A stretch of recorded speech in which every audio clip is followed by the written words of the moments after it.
Most wanted Naxal ಪಟ್ಟಿಯಲ್ಲಿದ್ದ 6 ನಕ್ಸಲರು ಸದ್ಯ ಶಸ್ತ್ರ ತ್ಯಜಿಸಿ ಸರ್ಕಾರದ ಮುಂದೆ ಶರಣಾಗಿದ್ದಾರೆ. ಅವರಲ್ಲಿ ವನಜಾಕ್ಷಿ ಕೂಡ ಒಬ್ಬರು. ಇವರ ಹಿನ್ನೆಲೆ ನೋಡೋದಾದ್ರೆ ವನಜಾಕ್ಷಿ SSLC ವರೆಗೂ ಓದಿದ್ದಾರೆ. ಈ ತಂಡದ ಅತಿ ಹಿರಿಯ ಸದಸ್ಯರು.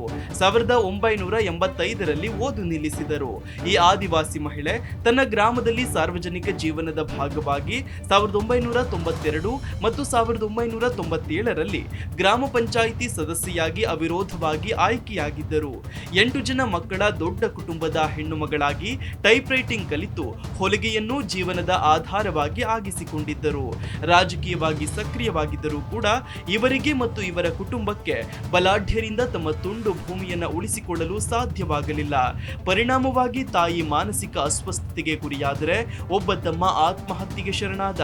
ಅಲ್ಲದೆ ಸುತ್ತಮುತ್ತ ಇದ್ದ ಹಲವು ಕುಟುಂಬಗಳು ಕೂಡ ತಮ್ಮಂತೆ ಬಡತನ ಶೋಷಣೆಗಳಿಗೆ ಬಲಿಯಾಗುತ್ತಿದ್ದುದನ್ನು ಕಂಡ ವನಜಾಕ್ಷಿ ವ್ಯವಸ್ಥೆಯಲ್ಲಿ ನಂಬಿಕೆಯನ್ನೇ ಕಳೆದುಕೊಂಡರು. ಸಶಸ್ತ್ರ ಹೋರಾಟವೇ ದಾರಿ ಎಂಬ ನಿರ್ಧಾರಕ್ಕೂ ಆ ಕಾಲದಲ್ಲಿ ನಡೆಯುತ್ತಿದ್ದ ಸಶಸ್ತ್ರ ಚಳವಳಿಯ ಪ್ರಭಾವದಿಂದಾಗಿ ಬಂದರು. 2000ನೇ ಇಸವಿಯಿಂದ ಮಾವೋವಾದಿ ಪಕ್ಷದ ಭಾಗವಾಗಿ ಕರ್ನಾಟಕ ಹಾಗೂ ಕೇರಳದಲ್ಲಿ ಸಂಚರಿಸುವ ದಳದ ಸದಸ್ಯೆಯಾಗಿದ್ದರು. ತನ್ನ ಹೋರಾಟವನ್ನು ಪ್ರಜಾಸತ್ತಾತ್ಮಕ ರೀತಿಯಲ್ಲಿಯೂ ಮುಂದುವರಿಸಬಹುದಾದ ಅವಕಾಶಗಳನ್ನು ಅರ್ಥ ಮಾಡಿಕೊಂಡು ಈಗ ಮುಖ್ಯ ವಾಹಿನಿಯ ಭಾಗವಾಗಲು ಸಿದ್ಧರಾಗಿದ್ದಾರೆ. ಮೋಸ್ಟ್ ವಾಂಟೆಡ್ ನಕ್ಸಲ್ ಪಟ್ಟಿಯಲ್ಲಿದ್ದ 6 ನಕ್ಸಲರು ಸದ್ಯ ಶಸ್ತ್ರ ತ್ಯಜಿಸಿ ಸರ್ಕಾರದ ಮುಂದೆ ಶರಣಾಗಿದ್ದಾರೆ. ಅವರಲ್ಲಿ ವಸಂತ್ ಅರ್ಕಾಟ್ ಕೂಡ ಒಬ್ಬರು.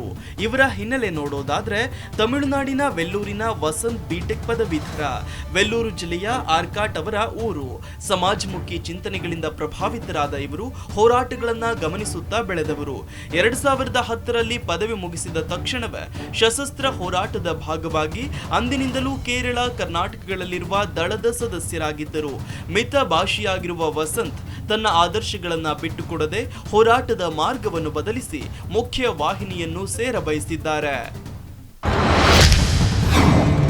ಮೋಸ್ಟ್ ವಾಂಟೆಡ್ ನಕ್ಸಲ್ ಪಟ್ಟಿಯಲ್ಲಿದ್ದ 6 ನಕ್ಸಲರು ಸದ್ಯ ಶಸ್ತ್ರ ತ್ಯಜಿಸಿ ಸರ್ಕಾರದ ಮುಂದೆ ಶರಣಾಗಿದ್ದಾರೆ. ಅವರಲ್ಲಿ ಜಯಣ್ಣ ಅರೋಲಿ ಕೂಡ ಒಬ್ಬರು. ಇವರ ಹಿನ್ನೆಲೆ ನೋಡೋದಾದ್ರೆ ಜಯಣ್ಣ ಅರೋಲಿ ರಾಯಚೂರು ಜಿಲ್ಲೆಯ ಮಾನ್ವಿ ತಾಲೂಕಿನ ಅರೋಲಿ ಗ್ರಾಮದವರು. ಜಯಣ್ಣ 2ನೇ BA ವರೆಗೂ ಓದಿರುವ ದಲಿತ ಯುವಕ. ಕಾಲೇಜಿನಲ್ಲಿ ಇರುವಾಗಲೇ ಆ ಸಮಯದಲ್ಲಿ ಆ ಭಾಗದಲ್ಲಿ ನಡೆಯುತ್ತಿದ್ದಂತಹ ಮಾವೋವಾದಿ ಚಳುವಳಿಯ ಕಡೆ ಆಕರ್ಷಿತರಾದರು.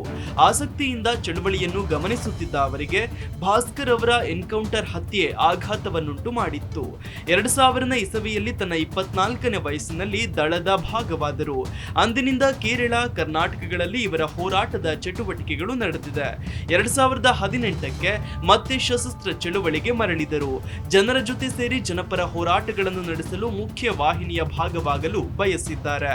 ಸರ್ಕಾರ ಪ್ರಕಟಿಸಿರುವ ಪ್ಯಾಕೇಜ್ ಭಾಗವಾಗಿ ತಮಗೆ ಸಂದಾಯವಾಗಬಹುದಾದ ಹಣದ ಅರ್ಧ ಭಾಗವನ್ನ ತನ್ನ ಹಳ್ಳಿಯ ಶಾಲೆಯ ಅಭಿವೃದ್ಧಿಗಾಗಿ ನೀಡಬೇಕು ಅಂತ ತೀರ್ಮಾನಿಸಿದ್ದಾರೆ.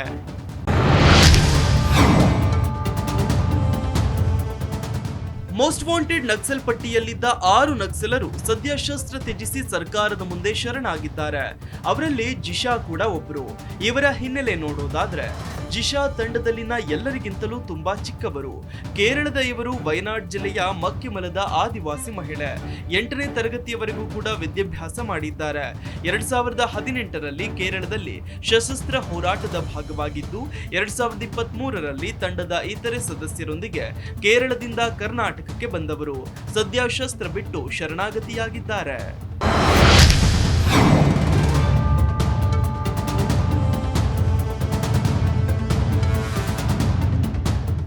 ಮೋಸ್ಟ್ ವಾಂಟೆಡ್ ನಕ್ಸಲ್ ಪಟ್ಟಿಯಲ್ಲಿದ್ದ 6 ನಕ್ಸಲರು ಸದ್ಯ ಶಸ್ತ್ರ ತ್ಯಜಿಸಿ ಸರ್ಕಾರದ ಮುಂದೆ ಶರಣಾಗಿದ್ದಾರೆ. ಅವರಲ್ಲಿ ಸುಂದರಿ ಕುತ್ಲೂರು ಕೂಡ ಒಬ್ಬರು. ಇವರ ಹಿನ್ನೆಲೆ ನೋಡೋದಾದ್ರೆ ಸುಂದರಿ ಸಹ ಲತಾ ರೀತಿಯಲ್ಲಿ ಆದಿವಾಸಿ ಮಹಿಳೆ. ಒಡ ಹುಟ್ಟಿದವರಲ್ಲಿ 6ನೇಯವರು. ಬಡತನ ಹಾಗೂ ಶಾಲೆ ದೂರವಿದ್ದುದರಿಂದ 3ನೇ ತರಗತಿಯ ನಂತರ ಶಾಲೆ ತೊರೆದರು. ಇವರ ಕುಟುಂಬವೂ ಕೂಡ ಕುದುರೆಮುಖ ರಾಷ್ಟ್ರೀಯ ಉದ್ಯಾನವನ ಯೋಜನೆಯಿಂದಾಗಿ ತಮ್ಮ ಪಾಲಿನ ಎಲ್ಲವನ್ನೂ ಕಳೆದುಕೊಳ್ಳುವ ಅಪಾಯವನ್ನ ಎದುರಿಸುತ್ತಿದ್ದರು. ಪ್ರಜಾಸತ್ತಾತ್ಮಕ ಚಳುವಳಿ ಫಲ ನೀಡದೆಂದು ಅನಿಸಿದಾಗ ಹಲವು ಯುವ ಜನರಂತೆ ಸುಂದರಿಯೂ ಸಹ ಆಯುಧವನ್ನ ಕೈಗೆತ್ತಿಕೊಂಡರು. ತನ್ನ 19ನೇ ವಯಸ್ಸಿನಲ್ಲಿ ಅಂದ್ರೆ 2004 2004ರಲ್ಲಿ ಮಾವೋವಾದಿ ಪಕ್ಷದ ಸದಸ್ಯರಾಗಿದ್ದು ಅಂದಿನಿಂದ ಕೇರಳ ಹಾಗೂ ಕರ್ನಾಟಕದಲ್ಲಿ ಸಂಚರಿಸುತ್ತಿರುವ ದಳದ ಭಾಗವಾಗಿದ್ದರು. ತನ್ನ ಹಾಗೂ ನೆರೆಹೊರೆಯ ಕುಟುಂಬಗಳ ಮೇಲೆ ಪೊಲೀಸರು ನಡೆಸುತ್ತಿದ್ದ ದಾಳಿಗಳು, ದೌರ್ಜನ್ಯಗಳನ್ನು ಇಂದಿಗೂ ನೋವಿನಿಂದ ನೆನಪಿಸಿಕೊಳ್ಳುವ ಸುಂದರಿ ತನ್ನ ಹೋರಾಟದ ಕೆಚ್ಚನ್ನು ಉಳಿಸಿಕೊಂಡಿದ್ದು ಇನ್ನು ಮುಂದೆ ಪ್ರಜಾತಾಂತ್ರಿಕ ಚಳುವಳಿಗಳ ಭಾಗವಾಗಲು ಮುಖ್ಯ ವಾಹಿನಿಯನ್ನ ಸೇರಬಯಸಿದ್ದಾರೆ.